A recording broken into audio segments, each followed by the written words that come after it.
여러분 안녕하십니까? 우리 지역 대덕에서 만든 한국형 발사체가 세계 7번째로 성공하면서 지역민들의 자부심이 커지고 있는데요. 한국형 발사체 누리호의 발사 성공에 이어 발사체의 성능을 검증하는 위성도 궤도에 안착해 정상 작동하고 있습니다. 정부는 내년부터 5년간 실용 위성을 실은 누리호를 4차례 더 우주로 보낼 계획입니다. 김건규 기자입니다. 누리호의 성능 검증 위성이 목표 궤도 안착 이후 오늘 새벽 대전 항공우주연구원 지상국과의 양방향 교신에 성공했습니다. 이로써 위성을 궤도로 올리는 발사체의 성능 또 위성 상태까지 완전한 것으로 확인된 겁니다. 현재까지 항우연 연구진이 수신한 위성 상태에 대해서 상태 정보 데이터를 분석한 결과 성능 검증 위성의 상태는 양호하며 모든 기능이 정상적으로 작동되고 있음을 확인하였습니다. 성능 검증 위성은 앞으로 2년간 지구 주변을 돌면서 발사체의 성능을 검증하는데 이번 교신에서 위성 자세 제어에 필요한 궤도 정보를 전송하는 등 임무 수행을 위한 기초 작업이 정상적으로 이루어졌습니다. 궤도 정보를 업로드하고 정상 상태 확인했고요. 이성과 지상국이 같은 시간 정보로 동기화하는 업무 좀 했고 GPS 수신기를 켜서 이제 락이 되는 것을 확인을 했습니다. 위성의 자세 안정화까지 앞으로 일주일간 위성 상태에 대한 점검이 이어지며 오는 29일부터는 국내 대학들이 개발한 큐브 위성 4기가 이틀 간격으로 하나씩 분리돼서 미세먼지 감지 업무 등을 수행합니다. 과기부와 항우연은 누리호의 성공 발사를 계기로 내년 초 누리호 3호기를 시작으로 2027년까지 실제 운용 위성을 실은 누리호를 4차례 더 발사합니다. 누리호 성공으로 우리나라는 자력으로 위성을 우주로 보낼 수 있는 7번째 국가 대열에 들어섰고 발사체와 위성 개발에 이어 2031년에는 달 탐사선 발사를 목표로 우주개발 독립시대를 활짝 열기 위한 도전을 이어갑니다. TJB 김건규입니다. 대전과 세종 충남 일부 시군에 내려졌던 폭염주의보는 오늘 오후 4시에 해제됐지만 무더운 날씨가 계속됐습니다. 오늘 낮 최고 기온은 세종 연서 34.6도, 공주 34.4도, 대전 33.9도 등을 기록하며 30도가 넘는 불볕더위가 이어졌습니다. 정체전선의 영향으로 내일 오전부터는 장맛비가 내리기 시작해 모레까지 충남권에 30에서 100mm의 많은 비가 오겠습니다. 기상청은 특히 내일 저녁부터 밤까지 충남 남부 지역과 북부 서해안을 중심으로 시간당 30에서 50mm 내외의 매우 강한 비가 올 수 있다며 비 피해 예방에 주의를 당부했습니다. 민선 8기 출범을 앞두고 돔구장이냐 아니냐를 놓고 논란이 있었던 대전의 새 야구장은 결국 기존처럼 개방형 구장으로 지어질 가능성이 높은데요. 이제 남아있는 과제는 새 야구장을 단순한 스포츠 시설이 아닌 문화와 결합한 랜드마크로 만드는 일일 겁니다. TJB는 앞으로 2차례에 걸쳐 다른 지역의 사례를 통해 시민과 지역의 사랑을 받는 대전 베이스볼 드림파크가 가야 할 길을 살펴보겠습니다. 김철진 기자입니다. 우여곡절 끝에 한밭조감 운동장의 철거가 시작됐습니다. 이제 관심사는 새 야구장입니다. 과연 어떤 야구장을 지어야 시민들과 지역사회가 만족할 수 있을지 타 지자체의 사례를 통해 살펴봤습니다. 유니폼을 입은 관객들이 설레는 표정으로 한 곳을 향합니다. 바로 2019년 개장한 창원 NC파크입니다. 관객 친화를 내세우는 이 구장은 좌석 간격은 넓히고 막힌 공간은 뚫었습니다. 덕분에 관중들은 외야와 내야를 자유롭게 돌아다니며 매장과 화장실을 오갈 수 있고 긴 관람 시간에도 답답하지 않게 경기를 볼 수 있습니다. 네, 직관할 때 일단 다른 사람 앞에 앉는 사람이 키가 크면 잘 안 보이는 경우도 있고 옆에 사람이랑 부딪히는 경우도 있고 뭐 저런 전광판이라든지 그라운드도 괜찮고. 관람석과 운동장의 눈높이를 맞추고 거리를 줄여 경기에 몰입감을 줬습니다. 경기 외적으로도 온 가족이 즐길 수 있는 복합 문화공간으로 조성한 점도 눈에 띕니다. 아이들을 위한 전동 카트 레이싱 체험장 등 오락시설도 마련됐고 앞으로 암벽 등반 등 체험 활동을 더 늘려 야구팬은 물론 이용객들에게 다양한 즐거움을 선사하게 됩니다. 야구장에 와서 경기를 보고 또는 누군가는 먹는 즐거움, 응원을 같이 하는 즐거움, 또 이곳저곳 다양한 곳들을 경험하면서 다음에도 또 오고 싶어지는 공간.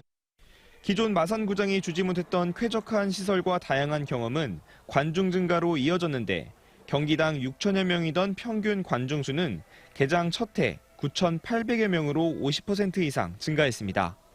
가장 오래되고 크기도 작아 한계가 뚜렷했던 대전구장이 신구장으로 바뀔 경우 기대되는 것도 바로 이 점입니다. 단순히 좌석수만 키운 야구장이 아니라 편하게 먹고 관람하고 누구나 즐기는 복합 공간을 만들어야 한다는 겁니다. 지역 팬들뿐 아니라 시민들은 대전의 새 야구장이 모두가 기다리는 하나의 문화 공간으로 바뀌길 기대하고 있습니다.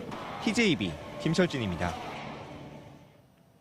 파행적이고 비민주적인 공천이 6일 지방선거에서 더불어민주당의 패배에 자초했다는 지적이 나왔습니다. 민주당 대전시당에서 열린 6일 지방선거 평가와 향후 과제 토론회에서 곽현근 대전대 행정학과 교수는 지방의원 공천권을 가진 민주당 의원들의 자기 사람 심기와 시장 경선에서 탈락한 장종태 후보의 서구청장 출마 등 공천 파행이 민주당 패배의 가장 큰 원인으로 작용했다고 꼬집었습니다.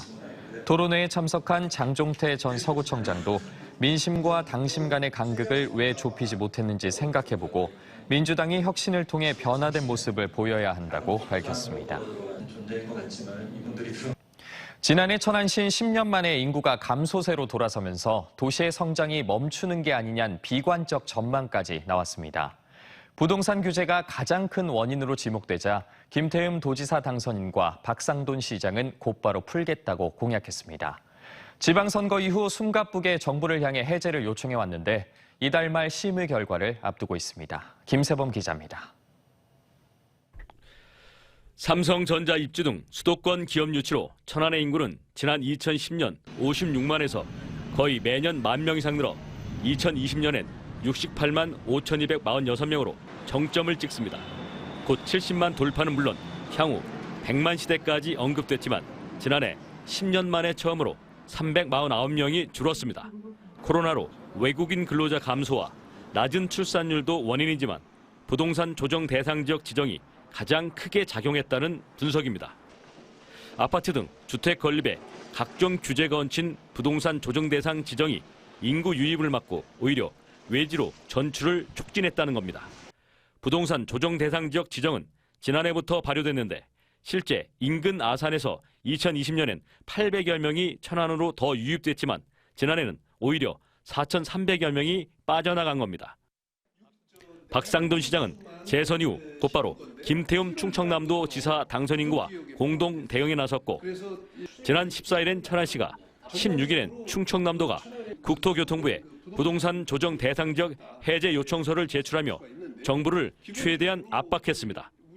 전혀 요건에도 맞지 않는 우리 천안 지역을 부동산 조정 지역으로 묶어놓음으로 해서 지역 경제에 가중적인 어려움을 주고 있기 때문에 정부는 최근 수십여 개 지방자치단체에서 해제 요청이 접수된 만큼 모든 여건을 갖춘 곳만 혜택을 볼 수 있다며 깐깐한 심사를 예고했습니다. 주택가격 상승률, 청약 경쟁률, 분양권 전매량 등 5개 기준에서 안정된 지표를 갖춰야 한다는 것인데 빠르면 오는 30일 발표 예정입니다. 여러 가지 요건이 있어요. 부합되지 않은 지역은 할 수가 없고 그 요건이 부합돼야 이렇게 조정할 수 있도록 그렇게 돼 있기 때문에 천안시는 필요한 모든 요건을 갖췄다며 부동산 조정 대상 해제를 자신하면서 주택 건축이 다시 활기를 띠며 기업 유치와 인구 유입 효과를 기대하고 있습니다. 천안의 인구 증가와 제도약의 분수령이 될 것으로 보이는 정부의 발표에 이목이 쏠리고 있습니다. TJB 김세범입니다. 다음 달 1일 민선 8기가 출범하는 가운데 대전, 세종, 충남 산하기관장 상당수가 1년 이상 임기가 남은 걸로 나타났습니다. 대전은 16개 기관 중 대전교통공사와 사회서비스원 2곳만 올해 임기가 끝나며 나머지는 대부분 내년에 임기가 완료되고 시설공단과 신용보증재단 대표는 2024년 9월까지입니다. 세종도 5곳 중 절반 이상이 1년 넘게 기관장 임기가 남았고 충남은 24개 공공기관 중 중 올해 임기 완료는 8명에 불과했으며 내년은 10명, 2년 이상 남은 경우도 6명이었습니다. 이와 관련해 이장우 대전시장 당선인과 최민호 세종시장 당선인, 김태흠 충남지사 당선인은 민선 7기와 함께 기관장들이 물러나야 한다는 입장이지만 상당수 공공기관장은 임기 만료 전 사퇴에 부정적인 것으로 전해졌습니다. 민주당 대선 경선까지 나섰던 양승조 충남지사가 6일 지방선거에서 패배하며 충남도청을 떠나게 됐습니다. 양 지사는 정치를 계속하겠다는 입장이고 총선, 지방선거 출마 등 선택지도 꽤 있지만 세대 교체 바람은 부담일 텐데요. 하지만 민주당 중진인 만큼 양 지사의 행보는 많은 이들의 주목을 받고 있습니다. 강진원 기자가 만났습니다. 양승조 충남지사는 국민의힘 바람이 불어도 자신이 떨어진다는 생각은 전혀 못했다고 털어놨습니다. 선거 패배는 물론 본인 책임이 크다고 전제했지만 중앙당을 향해서도 분노에 가깝게 목소리를 높였습니다. 대선 결과에 책임지는 사람이 없었고 끝없는 분열만 노출해 선거를 망쳤다는 겁니다. 민주당을 믿고 찍어줄 만한 여건을 안 만들고 오히려 의도적으로 너 망쳐라. 이렇게 생각해도 과언이 안 될 정도의 그런 행태를 보였어요. 저는 이 점에 대해서 개인적인 분노를 넘어서 이 점은 우리가 두고두고 책임질 사람은 책임져야 됩니다. 본인은 말을 아끼지만 정치인 양승조의 앞에는 서너 개의 선택지가 예상됩니다.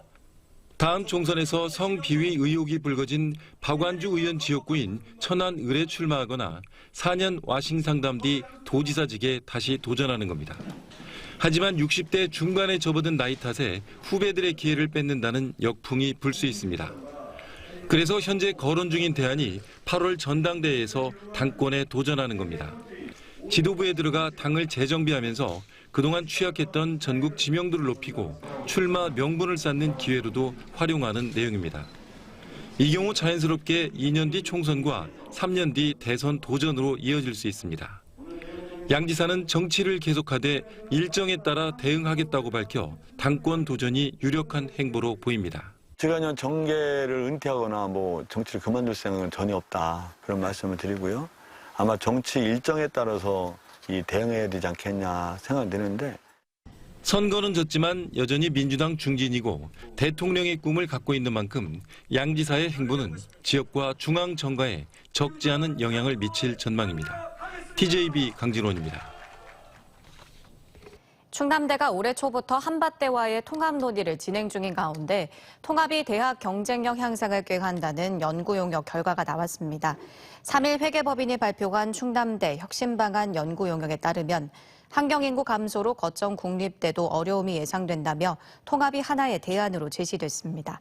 경상대, 경남과기대, 강원대, 강릉, 원주대 등 통합 사례에 따라 예산 대비 5에서 7%의 비용이 절감되고 정부의 재정 지원 사업 증가, 4년간 연간 100억 원 통합 비용 지원, 연구 중심 대학 육성 등을 장점으로 꼽았습니다.